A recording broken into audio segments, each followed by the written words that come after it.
Welcome back to Venture Capital TV from La Token. I'm the host and moderator of the show today, Sunny Mohanty. And today's topic is about startup advisors. So yes, we all know about advisory roles in funds, in startups. So today we're going to discuss the role of an advisor in a fund, in a startup, in a company, what kind of sort of significance they hold in a company. So let's have a round of applause and introduction of the speakers of the panel today. Okay. Hi, all. How are you? Kingsley, Tobias, Tushar, Dr. Marain. A warm welcome to all of you on VCTV. It's been a while since I spoke on VCTV. I sort of chatted with you on VCTV, but I'm so glad and happy to be back. I don't see Vandana was here, but anyways, I'll just wait for her to come back.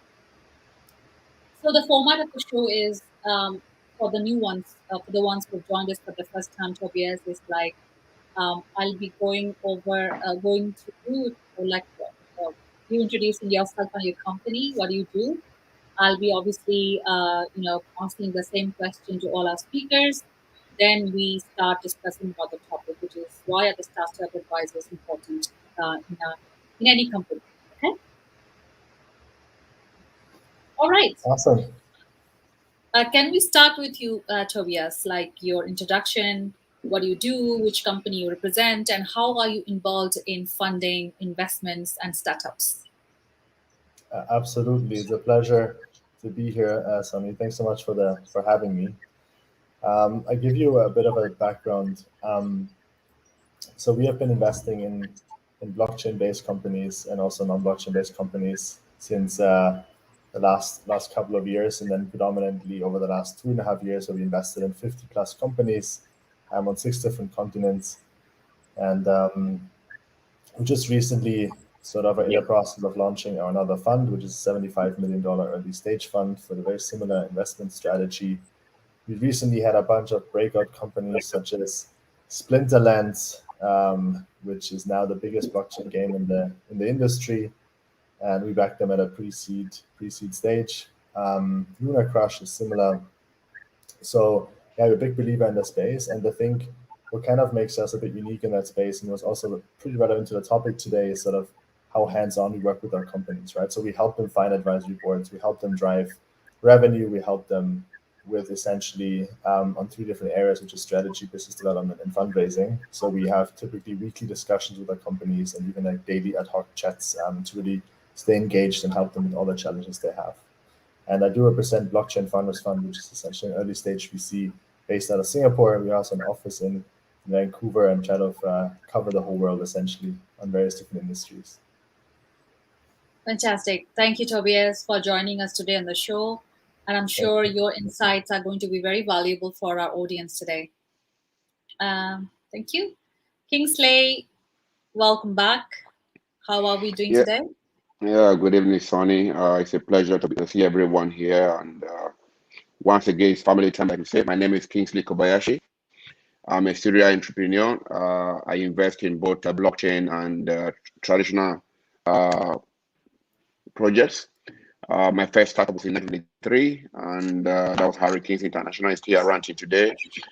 We invest in areas of renewable energy, commercial real estate, and things that impact on humanity and the next generation, things that will be coming up: AI, healthcare, telemedicine, just to mention a few. So I'm glad to be here to talk about startups and the role of advisors in what they do to help those startups become something big in the future. Thank you, Kingsley, and we are always very delighted to have you on our show to listen to your insights, and welcome back. Thank you so much. Wow, I'm so happy. Yeah, I'm so happy to see like all the family reunion happening with today. I think I'm surprised in a nicer way to see everybody. Harsh and Raghu just joined. So yeah, I'm really excited as well. So let's just have a round of introduction as well of other speakers who've joined us. Dr. Marine, who has joined us from Italy, if I hear that correctly. Correct. Hello to everybody. So indeed, I'm Singapore-based, currently doing my first travel outside Singapore since a long time in Europe. So Italy and Germany mainly. I'm happy to be here on the show and share my own experience in respect to advisory boards. I'm representing Schweizer World. We are a family office, venture engine and venture capital arm of Schweizer.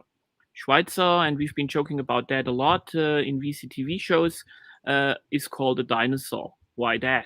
Because we are as old as Siemens approximately. We are older than Bosch. You might know these names. And we are going to turn 172 years old.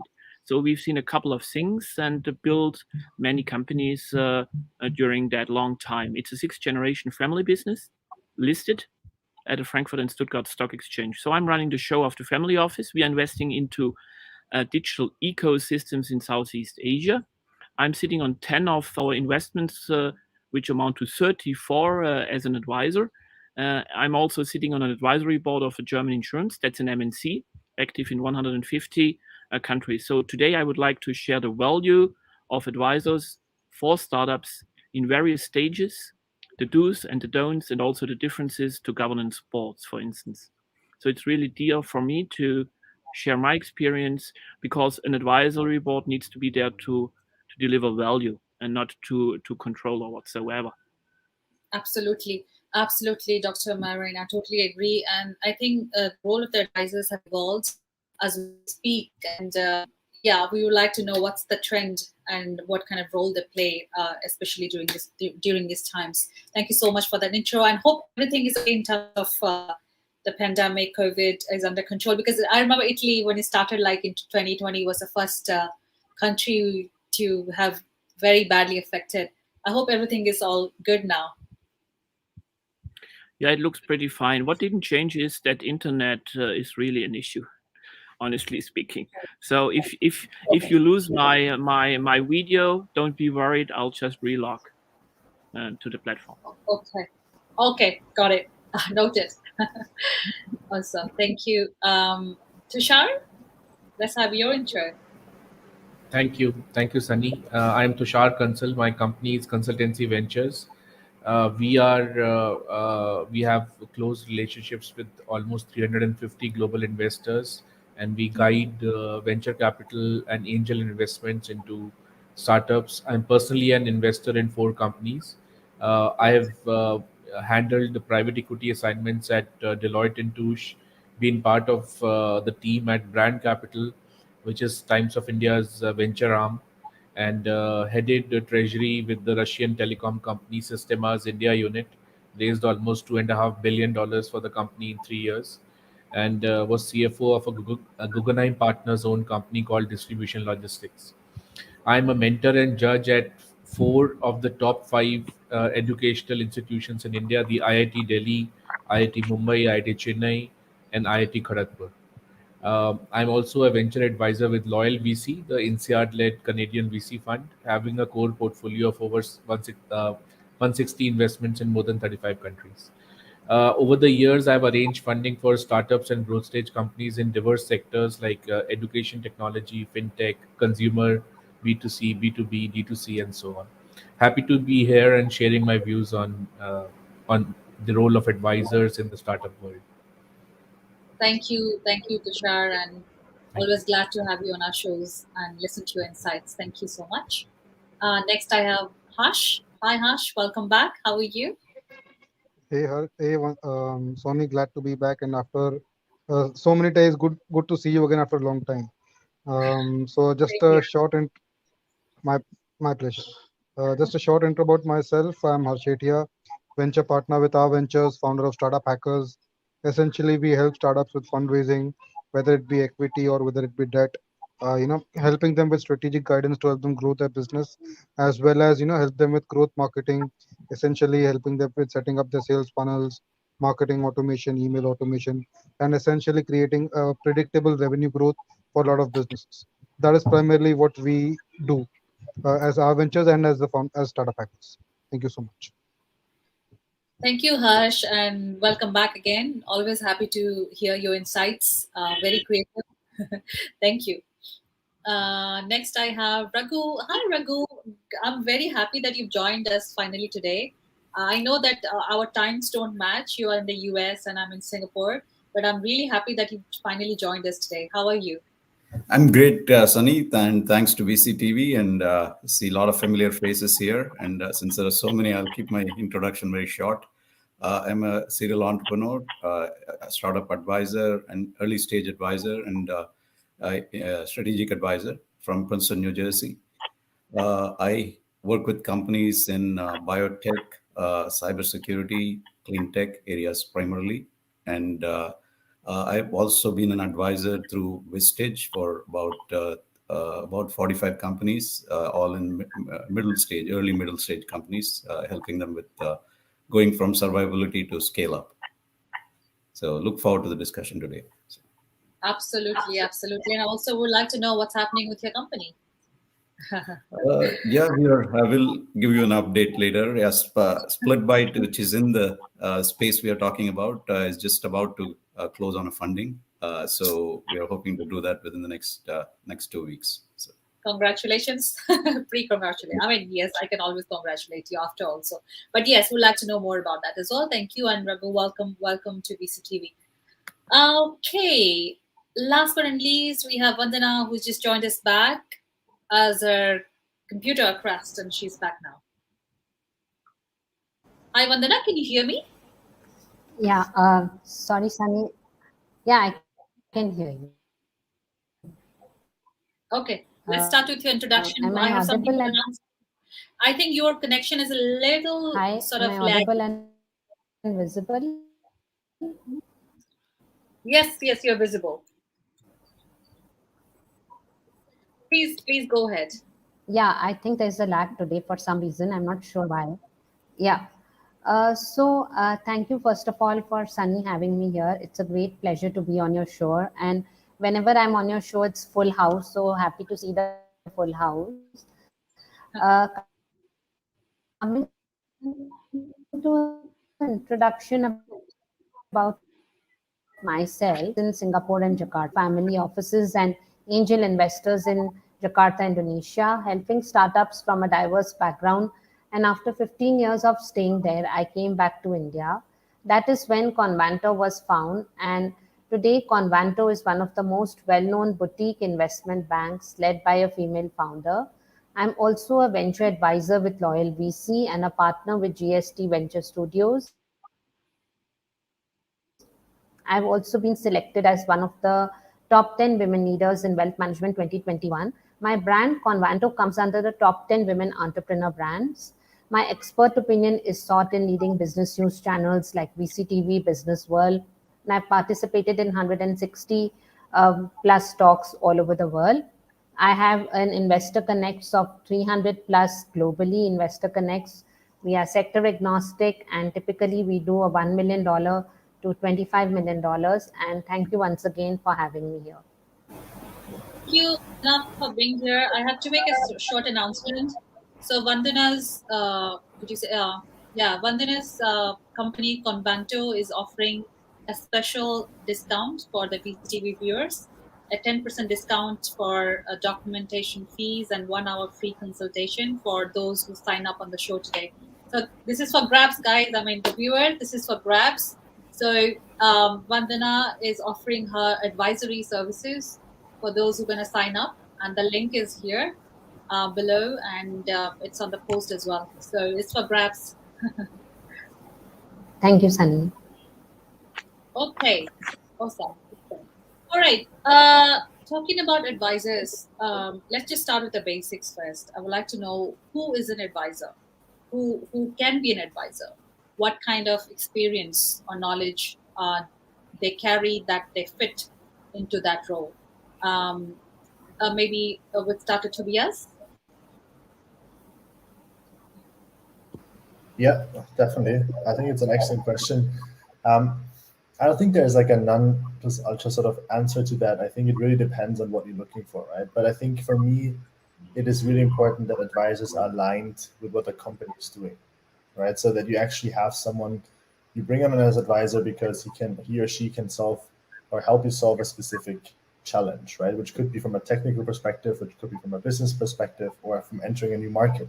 So you kind of have to make sure that, first of all, advisors are long-term aligned with your business and not there because they want to, grab a little bit of equity or grab a little bit of compensation, whatever that might be, or even if there's a compensation, and then basically run away.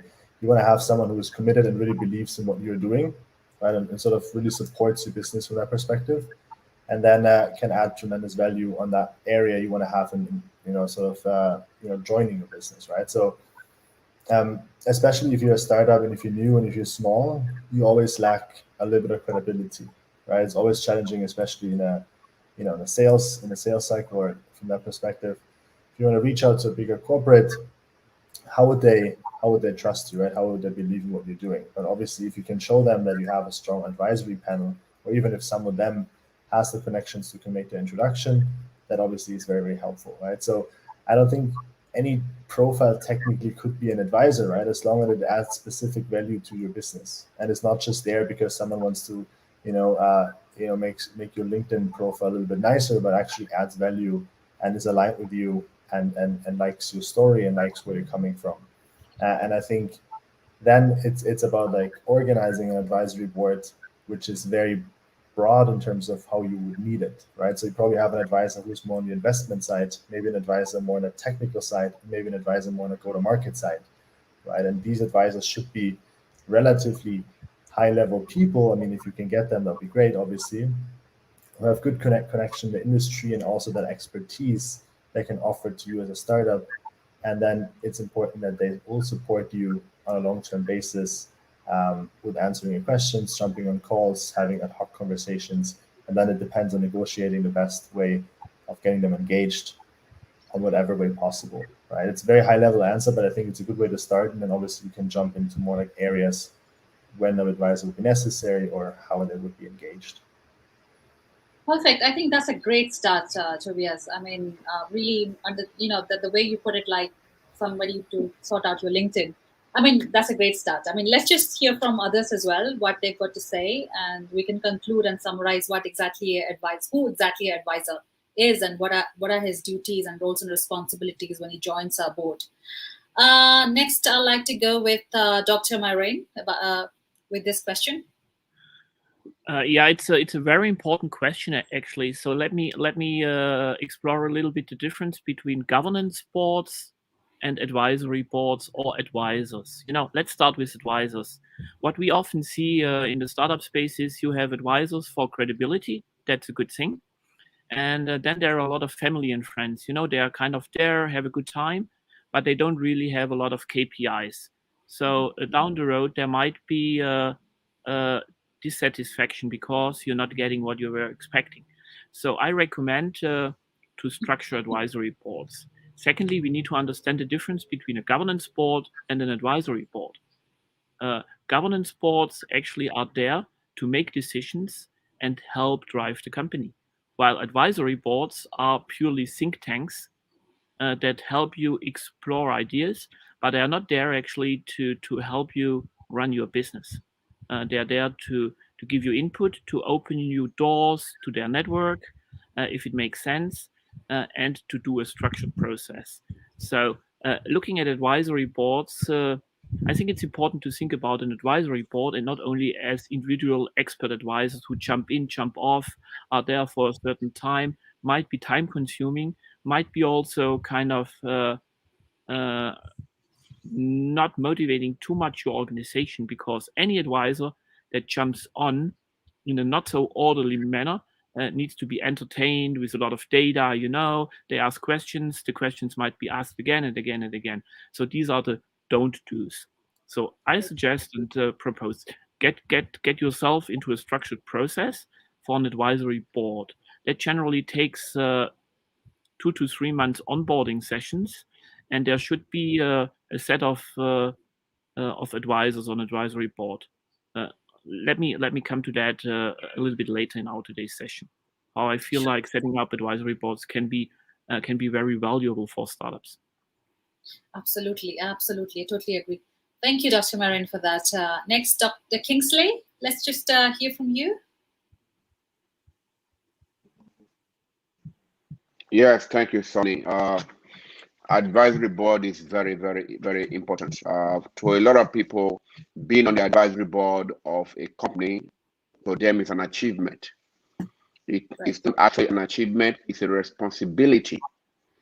You have to know the difference between an achievement and a responsibility. You have just taken up a responsibility to make sure that that startup company succeed, that company that you are an advisor to, you add value to what they are doing. But most cases, I will take an example from where I live in Tokyo, Japan. They look for advisors who are prominent people on TV. They are models. They are this, but they necessarily don't have what it takes to actually add value to the company, except just they have the face. They are TV models. They are this and that. No, that is not what you need for advisor. You need somebody that is versatile in your field.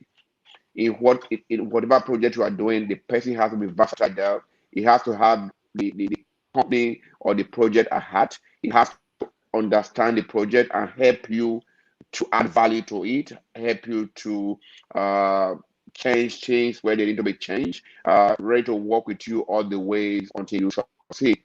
I think the advisory board has to be versatile. Like, for example, why most Japanese companies don't go on IPO or don't succeed, from a Japanese point of view, is that they have advisory board that is streamlined only to local people. You have an advisory board that is all Japanese. You have an advisory board that is all Indian or all. So you need an advisory board that is versatile. You have people from different parts of the world. You have people from different fields that have knowledge about your project. So you have different input from different people. This is what I think an advisory board should consist of. Right, totally agree. A diverse set of people. Thank you so much, Kingsley, for sharing your views on that. Let's hear from Tushar. My pleasure too. Let's hear from Tushar what he's got to say about this person. Thank you, Sunny. I feel that companies, when they are growing, and especially if they're early stage or little bit growth stage, they require a lot of support and handholding.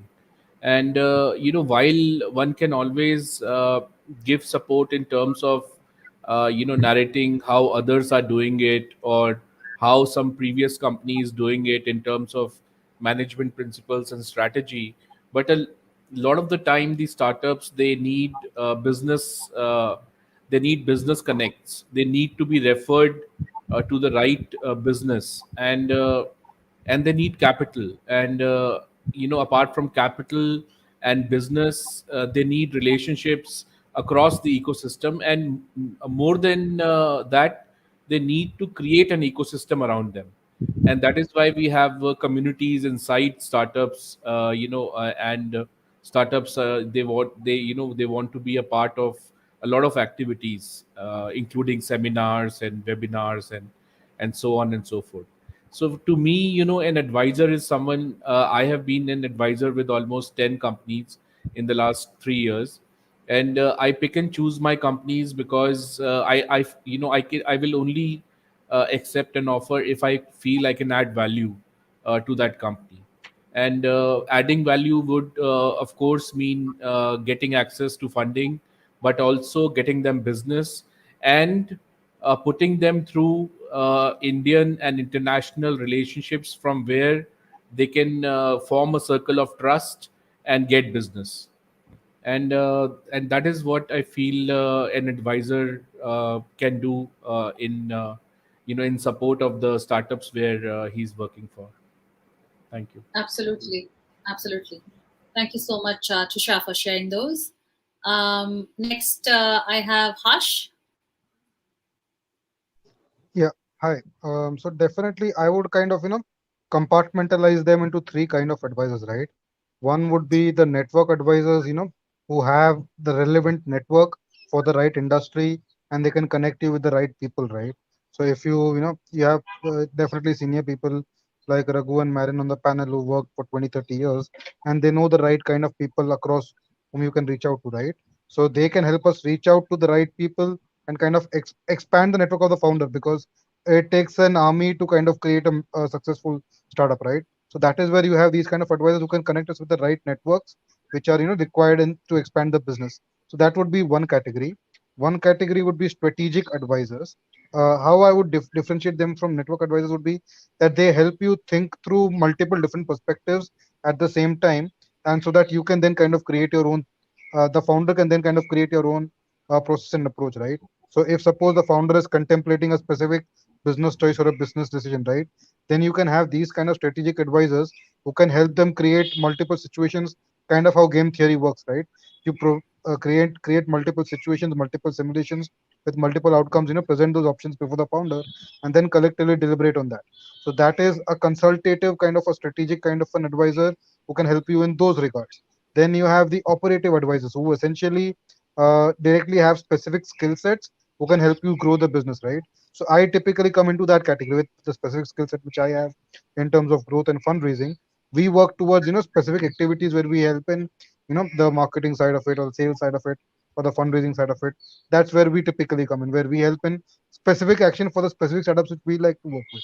So essentially, a startup needs advisors in all the segments to ensure that they can move forward, because the just the founder by himself, a lot of the times they have this kind of a mentality that we can do everything, but it's truly not possible. And that's why you need a very strong diverse set of advisors with different set of skill sets, sometimes even contradictory skill sets as well, to kind of present the alternative perspective which you kind of haven't thought across till date, right? Because unless you can handle different kind of perspectives and different challenges, and you cannot if you are unable to face that at the company level, it's going to be far more tougher at the customer level. So you need those different perspectives to kind of ensure that your idea, your concept, your execution is withstanding the rigor of those kind of discussions. So that's why a good balance of all these three is extremely helpful. Yeah, good to know the different types of advisors to be there in your company. My next question for the second round is something which is a follow-up question to that. But just let's hear from Raghu about his insights about this advisory. Sorry, I have Vandana coming next, but Raghu, what's your thoughts about this person? Sure. I think it's advisory board. It's more like a sounding board as well as assist on different aspects. Usually in my advisory companies, I try to help have two boards. One is a strategic board, and other one is the technical or scientific board. Since I'm working mostly with technology companies, I think it's a kind of good high level breakout. I feel that the advisors need to help the company know what they don't know. I mean, the founding team. So it's about going from in my Vistage group, we used to call it going from unconscious incompetence, which means you don't know what you don't know, to to conscious incompetence. That is, at least you don't know what the holes are, right, and what the potholes and how to navigate. And then ultimately, you want to go to conscious competence, right? That's everything is in place. You have the right SOP, the right people in the right seats on the bus. So that's kind of what the advisory board. It's an extension of the team, which helps to navigate through the the initial kind of thorny part of the journey. So. Right. Totally agree. Thank you for those insights, Raghu. Vandana, let's just hear it from you as well. Yeah, so Sunny, in simple terms, a startup advisor is a professional with relevant industry or business expertise who provides industry or subject matter advice, mentoring as well, networking connections to a founder of a startup or an entrepreneur. Now, the idea is that while you may have the idea and technical skills to create a brilliant product, you will probably not have the range of experience, skills, and connections to capitalize it on it to the maximum. Now, there is where the advisors, step in. This is where the advisors might step in. They bring in with them all these skills which one can only acquire over time and with experience to guide or to mentor you in the practical sense. And an advisor is also there to maximize the project's chances of success. Sometimes that means helping a company change a course when it's heading down an entrepreneurial dead end, and helping a company's owner to see why they need to steer their ship in a different direction is an essential part of an advisor's role. An advisor needs to be exceptional at helping people figure out what doesn't work. Like realistic feedback is crucial when you're a founder. And also, an advisor with the right expertise can help you achieve your goals more quickly than you have plans. That's because you get to leverage the experience of someone who knows how to build a business. And sometimes too often entrepreneurs fall into the trap of chasing big names for advisors and mentors, and I feel that's not the right strategy. First of all, because those are also some of the busiest people in the world, and even if they wanted to, they probably wouldn't be able to dedicate enough time to you. Instead, try to find people who have the domain expertise in whatever it is that you are trying to do. For example, if you are trying to do an e-commerce startup, find someone who has an experience scaling an e-commerce companies. A person like that will be much more valuable to you than some big names that has never done anything in e-commerce. So I think this is what I would like to convey. And this is what Convanto also does. Convanto helps company with a lot of advisory services, which helps them grow, scale up. Not only that, get them the right kind of partners in the industry. Sure. Great. Thank you, Vandana, for those insights as well. That takes me very smoothly to my next question. Are they employees of the startups? Are these advisors or the advisory board that we have within the companies? Are they employees in the sense, are they, do they get paid by the founders? Or they are sort of consultants, external consultants? There are multiple sort of hats in different companies, or are they freelancers? What kind of um, employment structure do they have, or relationship do they have with the startups? Tobias, let's just start with you. Yep, thank you so much. Another very interesting question, and of course it differs, right? But like what I really want to emphasize here is, and I think Vandana made the point before, is that you need to have someone on board who really believes in what you're doing, right? It doesn't matter if he has the best name in the industry or has like whatever title, because that's a person who potentially is not going to help you, right? I mean, you see looks good on your slide deck, but besides that, it's challenging from a commitment perspective. Now, how do you engage them is the next question, right? Once you have those people, and obviously there are different ways. Now, you could pay them, right? You could give them equity, or you could let them work on a pro bono freelancer basis. What I think works best for an advisor panel is essentially if you give them a very small participation on the equity side, right? You can use a fast agreement, which is a pretty industry standard advisor agreement from, let's say, 0.5 to 1% or in that range for your key advisors, because then they have the aligned incentive, in my opinion, because they are aligned on the long-term growth of the business and not looking to get like a little additional salary. Because if they're not doing anything, they risk their portion might not work out, right? So even if they put in some work, they are going to get rewarded down the future, and that's the people you want to have, because they are going to stay with you even if things go a bit downside potentially, or take slower, because they know that they are essentially going to get something of a bigger portion, right? And if that company blows up and becomes a unicorn, then the 0.5% and the percent matters, right? Even if it's not a unicorn, obviously it can still be very significant. So I wouldn't necessarily, they're not employees, because they're not operationally going to support you and they're going to sit with you and support you in an operational perspective. They're more high level strategic, but long-term oriented and aligned with the vision to help you drive that value through their personal network and connections. And that's why I think it's so key to have someone who actually believes in your vision, because that's the person who will end up doing something and not just being on your deck or on your LinkedIn just because he wants to get some additional experience or exposure. Or big corporates, they sometimes just join advisory boards just to get the additional innovative techie sort of perspective, but you'd rather have someone who actually adds value. Toby, that's a very good point. Equity. When somebody is giving a part of your company away to an advisor, so what kind of expectations in terms of goals, timings? Is it like something that is something has to be structured for that person? And just want to be sure that when somebody, if I'm giving equity, if I'm giving a piece of my company to you, then I expect obviously results, right?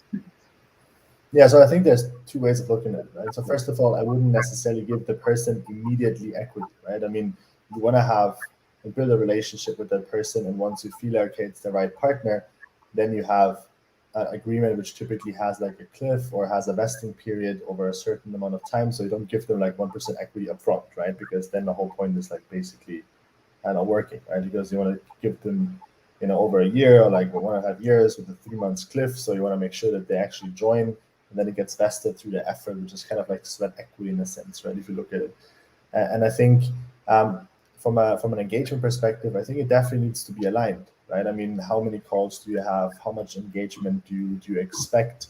Of course, not from a minute-to-minute perspective, but like at least high level, that no one is surprised in the end and has a very different expectation, because it happens sometimes, right? I mean, an advisor and an employee, if they have different expectations, then it clashes, and then obviously it's very counterproductive to the whole growth. So I think it needs to be outlined in that contract to an extent, so that every expectations are clear and aligned with each other. And then I think the growth journey is sort of working much more smoothly with that sort of alignment. But I'm happy to hear other thoughts as well if someone has different experiences. Great points. Thank you, Tobias. I'm going to ask Dr. Marin next. Yeah, may I jump in? Tobias mentioned very important topics. So to your question, Sunny, first of all, advisors are not employees. They are not acting on behalf of the company. They do not have the authority to do so, and they shouldn't do it. Sometimes this is difficult not to go into that trap, but that's important to keep separate. The executives are there to make the decisions, while advisors don't.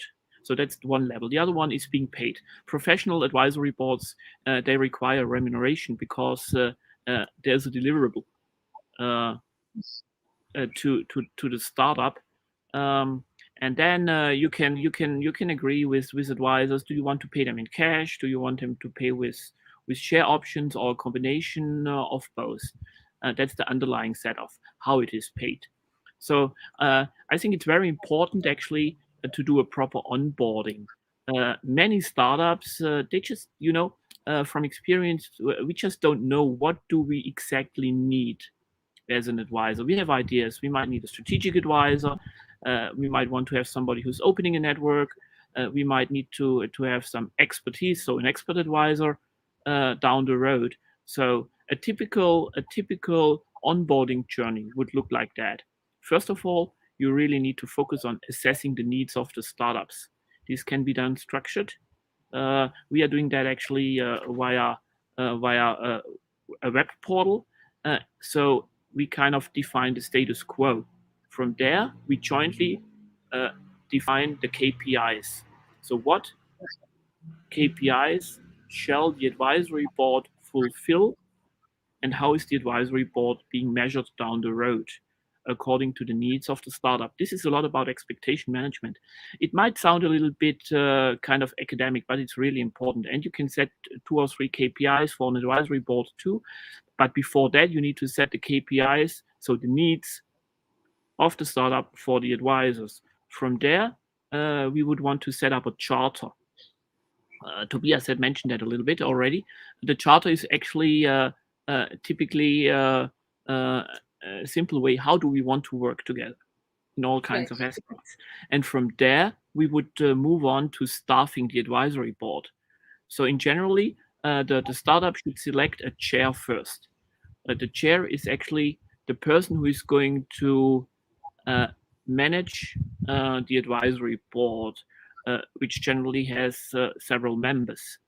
And from there, selecting the advisors, linked again to the needs of the startup. You can select then the expertise. My recommendation to all startups would be also look at the relevance. Somebody who has visited Italy 20 years ago might know how Italy has been 20 years ago, but this experience might not be valuable in today's world anymore. So, beside expertise, look at the relevance, look at if, and that's what we do, if the advisors who jump on an advisory board or who engage with an advisory board, do they have any certification? So, do they have a tool set? How professional advisory boards work? Because that's what we are looking for. It needs to be professionally managed, and then we would enter into an engagement. So typically, an advisory board would look like that. It's a team of six, three representatives from the startup, normally the CEO, two additional executives, and then one chair, as I mentioned before, a chair advisor, and at least two more expert advisors on specific topics that are selected. So it's a group of six. After that onboarding period, we would run into a go live. And my recommendation actually is to set it up on a very regular basis. Typically, we are having one half-day meeting a month, which is predefined. Everybody has to join because we don't want to have advisors who jump in, jump out, jump in, jump out. That's not a good setup. And it's also required that the agenda is set up. That's the role of the chair. The chair will then talk to the CEO. Okay, what topics are we going to discuss in the next advisory board meeting? We're going to prep it. We are going to share pre-reads, pre-information for all advisors to prepare them and to give them the opportunity actually to think about ideas and solutions, because we want to talk solution. We don't want to spend half a day just on exchanging information. So that's typically what we believe works very well. And it needs to be paid. Thank you, Dr. Maren. I think this is a very structured approach coming from a family office. Talking about early stage startups, Tushar, do you think it's feasible for a startup or early stage or a Series A startup to have a board, advisory board with a chair that talks to the CEO and a group of experts? So, what's your thoughts on this? So, I feel that, the engagement has to be deep. Now, whether that engagement is deep enough with a commercial arrangement, which is X, Y, or Z, I have seen all kinds of arrangements. So, there is a consulting retainer kind of arrangement. Then we have a equity plus retainer arrangement. And then we have pure equity, only equity arrangement as well. It really depends. Whether you want to take help from the mentor or advisor in the form of a project, or you want them longer with engaged with your company, till the entire business plays out.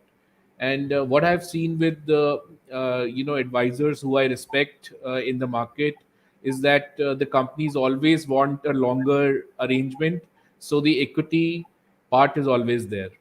And Right. how much equity part would be there actually really depends also on the current valuation of the company. So Series A would mean that probably the equity which will be given to the advisor would be less than 5 or 4%. And if it is earlier than Series A, then probably 5 to 8%, 6%. And if it is beyond Series A, then of course lesser than that. So so there is no fixed formula for this arrangement, but having said that, it really depends what value the advisor is bringing on the table, and also whether the advisor is helping in the operational part of the business, or he's helping by way of bringing in more business to the company, in which case he can also take a commission on the business he's bringing. So that option is also there as well. Yeah, so there are different ways. If it's only equity, so do you think the payouts are done only at a certain later stage? Yeah, there can be if the advisor is getting equity, then he has an option to sell the equity in the future rounds when the liquidity events are happening. But the good advisors, if they are part of a good company, they would like to hold on to their equity for longer. So Right. because they know that this company will really go the whole way in the next 4 to 5 years and so on. Thank you so much, Tushar. Kingsley, may I ask you next, please? Yes, thank you very much for me. It's been well covered by Dr. Maureen, Tobias, and Tush. What is the major role of an advisor? A lot of people misunderstand what an advisor is. They misunderstand for a partial investor, a partial governing board, a partial employee, or member of the team. I don't think this, it is very specific. Your role is to advise on a specific subject or way that you can. If you are to introduce them to a new market, that is what you are advising on. Then you have a different advisor on the technical aspect. Then you have an advisor on the team. You have which is the HR. So you have an advisor on different parts of the project who will now come together and put heads together. Okay, this is the chair. This is what I think we should do. Like the Barry said, there should be a specific date that you actually talk about the solutions for this company. You must be willing to work with the company, but you are not an employee. And there's a difference between a mentor, there's a difference between an investor, a founder, a governing board. But most startups put all this together on one person and say, okay, you're going to help me fund, you're going to introduce me to people, you're going to help me with tech. It doesn't work that way. You have to take somebody who is specifically for a particular project. This is what he does, and then you negotiate. Nobody deserves anything. You get what you negotiate. You don't get what you deserve. And for a startup, I believe it's mostly between 0.25% to 1% of equity is enough. Except you are an angel investor, then you need more. But if you are just an advisor, I do believe that you don't need too much of the equity. If you don't be paid, yes, you will be paid out of that, but you are just a helper to make them succeed. You give them advice. Okay, this thing is going wrong. Why don't you give rewards to these people? Why don't you do this? It's just to set them in the right path to success. Your job is not to make decisions for them. Yes, if they have bad decisions, you can recommend or advise that, oh, I think your decision on this is bad. Why don't you look at it like this? Most advisors turn out to be how do I call it? Dictators. They turn to be, you have to do it this way or I will leave. No, that is not your job. Your job is to advise them on how to get better, on how to succeed in their business. And yes, you get paid what you negotiate, and some are willing to go all the way, some are willing to go halfway. Whichever way you agree on, just make sure you give the right advice and give the right support to the company you are an advisor. Thank you so much. Thank you so much, Tushar and Kingsley, for sharing the percentage of equity. There's a little bit of difference, 1% to 6%. Harsh, what's your thoughts about that? Yeah, so normally at the earlier stages, equity is more suitable because most startups are anyways strapped for cash, right? However, the percentage of equity in my experience typically ranges from 0.5% on the lower side to 2% on the higher side. It's very rarely more than that, because more often than not, these advisors are more like they have with strategic connections, right? It's not like they're active participants to the company. That's why it very rarely goes beyond 2%. And if it is Series A or Series B or beyond stage, it's definitely 0.5% or lesser than that. So regarding the number, that's the case. And compensation mostly, as I mentioned, is going to be in equity terms. You can kind of vest it over the next 2 years, which is typical for an advisor. A co-founder vesting is normally for 4 to 5 years. Employee vesting is for 3 to 4 years. Advisory vesting typically lasts for around 2 years. So that is roughly the area which I look at. And you can come up with multiple structures over there. A cliff is probably not a good idea, because a cliff sometimes can kind of disincentivize the founders as well, right? What will happen is, if you put, say, a cliff of the first year, you take the advisory services for the 10 months, 11 months, and at the end of 11 months, you say, I no longer need your advisory services, right? So that kind of puts the advisor on the back foot, as in after doing 10-11 months of advising, you suddenly just kick me out of the company and I don't get anything out of that. So that is why it's extremely important to kind of vest it on a monthly basis. So that way it's a win-win for everyone into the situation. So there should be a formal sort of contractual agreement signed between the advisor and the founder, right? Yeah, definitely. So in India, they call it the advisory SOPs, just like you have employee ESOPs, right? For employee SOPs, same way you have it for advisors as well. They call it the advisory SOPs. I'm sure there would be similar structures across the world as well, where you can put those, the clauses right from the beginning. You can put it on a monthly vesting system, and as I mentioned, 0.5 to 2%. You put it right from the beginning, and it's very difficult to compensate them with cash because more often than not, these advisors may have some other full-time job, right? That will not Right. only create a direct conflict with that job, also the financial component is going to be very high. And these kind of the senior leaders who are there, who are already making like millions of dollars in salary, they are not that interested in getting a few $1,000s in cash. So that's where advisory equity makes more sense, because they are looking for the longer term upside rather than a shorter term cash based system. Makes sense. Thank you so much, Raghu. Your turn, Yeah, I please. agree with Tushar on the size of the incentive. It's usually somewhere between 0.25% to 1%. And I mean, obviously, if we are looking at unicorn type companies, and in addition to that, you can actually have, we have advisory agreements at 3 tiers, which have different levels of, equity. But some of them you can give a retainer if they're operationally involved, as well as a success fee, especially if they're helping on raising capital or bringing in business, from a sales perspective. So I think the advisors, it depends on the company. If they have it depends on how you round out the team, because somebody doesn't have a full time, let's say, business on the business development side. Then you can bring in an advisor who can be both, be part of the advisory board as well as for temporarily part of the execution team. So like a fractional, whatever it is, fractional marketing officer or something like that. So those are all possible, but it needs to have very clear contractual things. The advisory agreement will have a certain responsibility.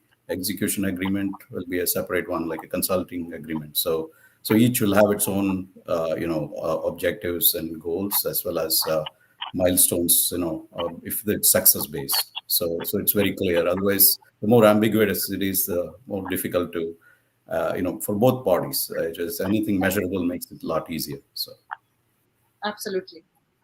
Totally agree. I think everybody's sort of emphasized on signing a contract and also pay. I mean, it could be in terms of equity or retainer or salary, but there has to be a pay. Vandana, I've lost you. I think I've lost her. I think we are heading towards the closure of the show, so do not have much time. Until Vandana joins in, can we quickly take a quick round of closing remarks with, I think, whatever points you wanted to mention in the show but couldn't, you can just sort of probably put it together as a closing remark, and starting with Dr. Marain. Yeah, happy to share. It's been a pleasure to be on the show once more. So I think the most important topic is to start the journey right. So please, all startups out there, spend sufficient time to assess your real advisor needs. Do that right. We are very happy to help you doing so, because from there you can talk about expectations, about KPIs, and you'll get the most value out of an advisory board experience for the shares or for the money you're willing to chip in.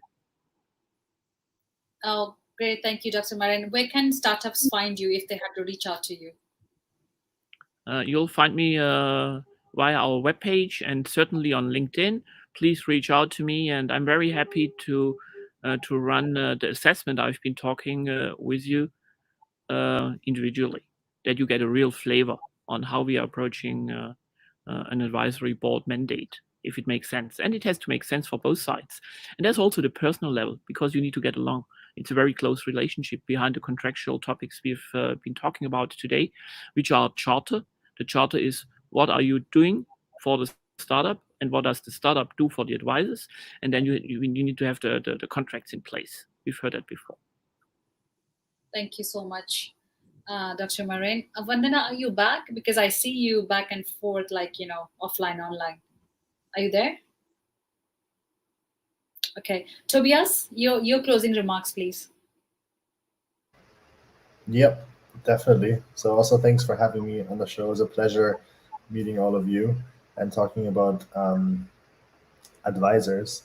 I mean, typically, since we are quite early stage investor, right, I cannot emphasize enough that you find someone who's closely aligned with your vision, because none of you will see immediate monetary upside. Right? It takes a little bit of time, but I think it's just important to figure out when advisor makes sense, right? And especially like an interesting example I like to give is, for example, when you try to go into a different market, right? Rather than having a full team deployed over there, it's maybe interesting to figure out who could be a good advisor for that market, who can sort of act similar to maybe a brand ambassador, right? Who can make already some initial introductions, which saves you already a bit of money as well, and that gives you that presence and dominance in the market, because you have someone who speaks up for you, who's probably better than connected than you are. So I think it's about figuring out when advisor really makes sense, rather than just like filling up your advisory board with people who have a good name, because in the end, everybody of them should have a use case to your business to help you grow on various angles. You have a need of growing, right?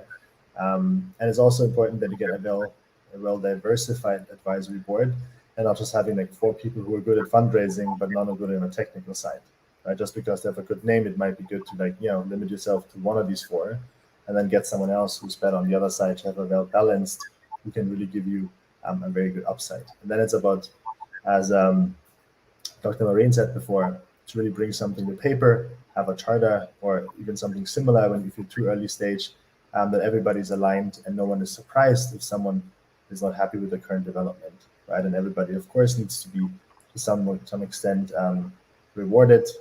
Equity, we talked about cash, we talked about different initiatives, which of course needs to be discussed and negotiated with the different parties aligned. And I think if that all is being thought through, then I think an advisory board can add tremendous value to an early stage startup, also to later stage. But it should not be taken, as just a small side gig. It's something which is crucial and in my opinion, very valuable if done right.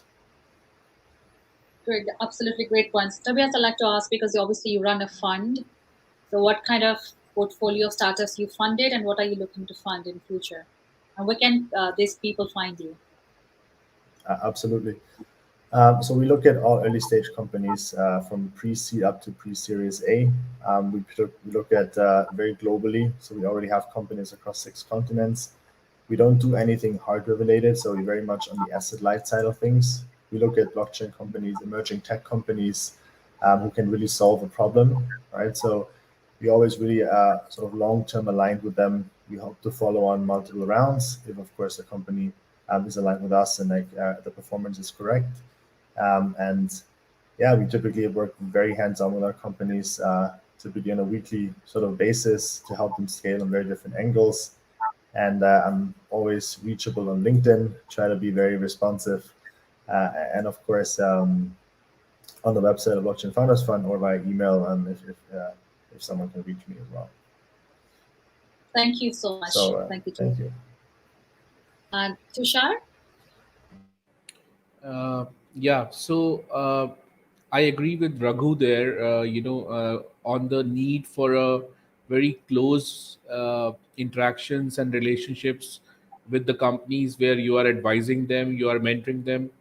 I actually know companies which Raghu is mentoring, and he's really doing a good job. And regarding myself, I can be reached on LinkedIn if you search my name, Tushar Kansal of Consultancy Ventures. Otherwise, my corporate website, consultancy.com, and email tk@consultancy.com. And thank you so much, Sunny. It was a very healthy discussion. And thanks to all of the panelists here. Thank you. Thank you. Thank you, Tushar. Harsh, over to you, please. So definitely, I would recommend a lot of startups to look at strong advisory boards and keep it as diverse as possible, because it's extremely important when you're creating the advisory boards to have you have differing set of opinion, sometimes even conflicting sets of opinion, because you need to ensure that your idea, your execution stands the veracity within the confines of the company before it goes out in the market, right? So do put a lot of thought, when you are setting up your advisory board. It's extremely important, and also you need to be able to reward them properly, because that is how you can get a solid advisory board. It's very difficult to do it by yourself, and you need a lot of help to kind of take you to the next level, and that's where the advisory boards come in.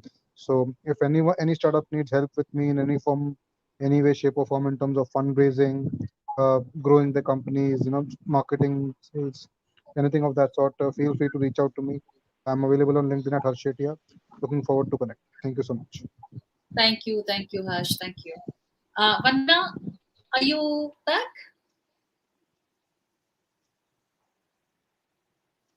She just said I can hear you, but she's frozen on me.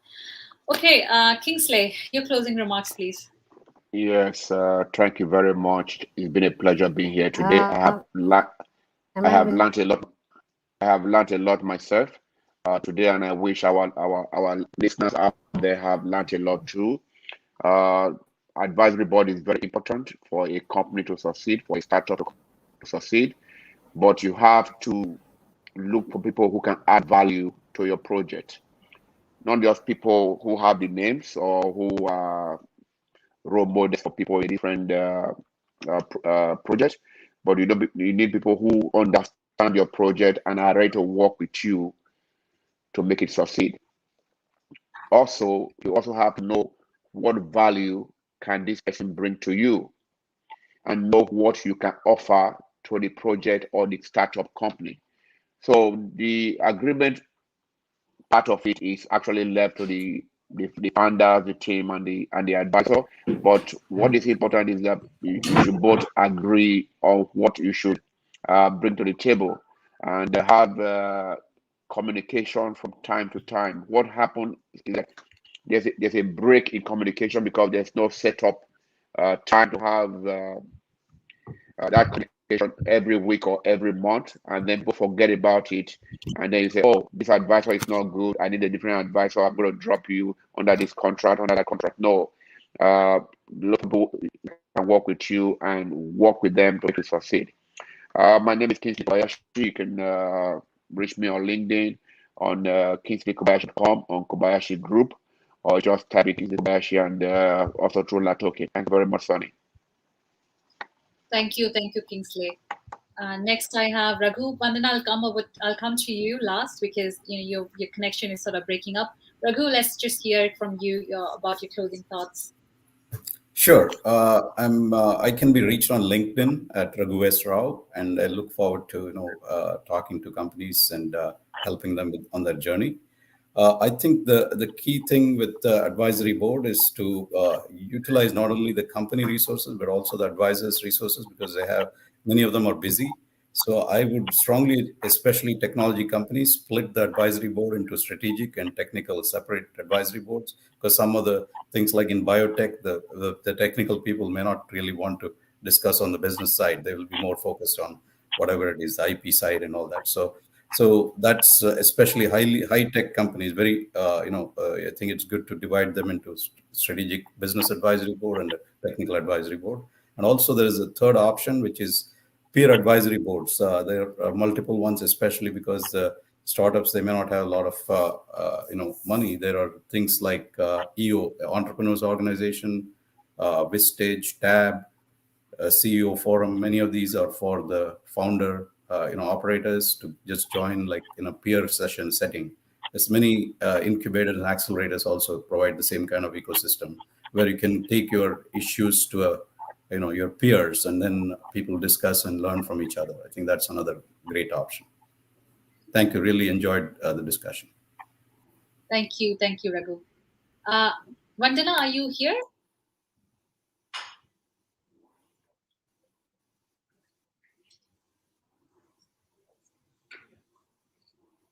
All right. I don't think she can hear us. Am I audible? Yeah, you're audible. Yes, yes, we can hear you fine. Yes. Yeah, Look, no Okay. problem.